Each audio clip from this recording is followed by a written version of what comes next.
खरं तर पुणे आणि नाशिक या दोन शहरांना जोडणारा हा प्रमुख महामार्ग आहे आणि या महामार्गावरून मोठ्या प्रमाणात वाहतूक होत असते। मात्र सध्या कांदा आंदोलन सुरू आहे आणि या आंदोलनाचा फटका आता कुठेतरी वाहनांना बसताना या ठिकाणी पाहायला मिळतोय।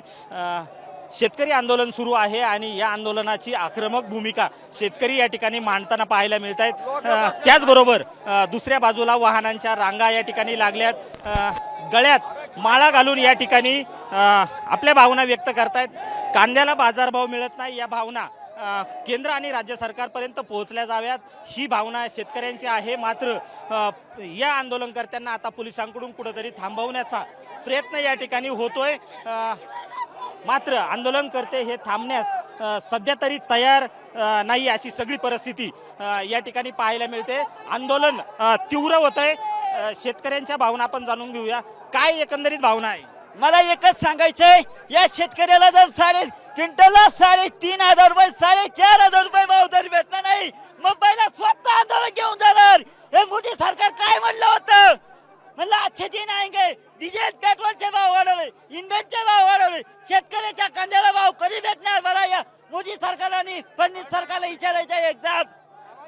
तुमचं काय? शेतकऱ्यांचं दुःख मोठं आहे। नेहमी कांदाच करतो वांदा। छत्रपतींचं सांगणे अख्ख्या जगाला की पहिला शेतकरी जगला पाहिजे आणि नंतर बाकीचे बाजार। शेतकरी जगला पाहिजे अशा पद्धतीच्या भावना आता शेतकरी व्यक्त करतायत। आक्रमक भूमिका या ठिकाणी शेतकऱ्यांची आहे। शेतकरी कुठेतरी नेत्यांसोबत या ठिकाणी रस्त्यावरती बसलेला आहे।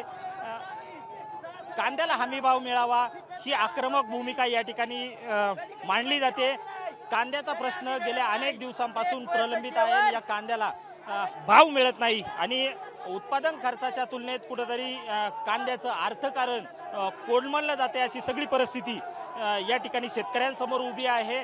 खरं तर कांदा हा शेतकऱ्याचं कुटुंबाचं अर्थकारणाचं पीक मानलं जातं। मात्र गेल्या अनेक दिवसांपासून कांद्यापासून शेतकऱ्यांना तोटा होतोय आणि या सगळ्या परिस्थितीत शेतकरी आपल्या भावना व्यक्त करण्यासाठी महामार्गावरती बसलाय। या शेतकऱ्याचा आंदोलन कुठंतरी थांबवण्यासाठी पोलिसांकडून या ठिकाणी प्रयत्न केला जातोय। पोलिसांकडून धरपकड केली जाते। ही थेट दृश्य साम टीव्हीच्या माध्यमातून दाखवली जात आहेत।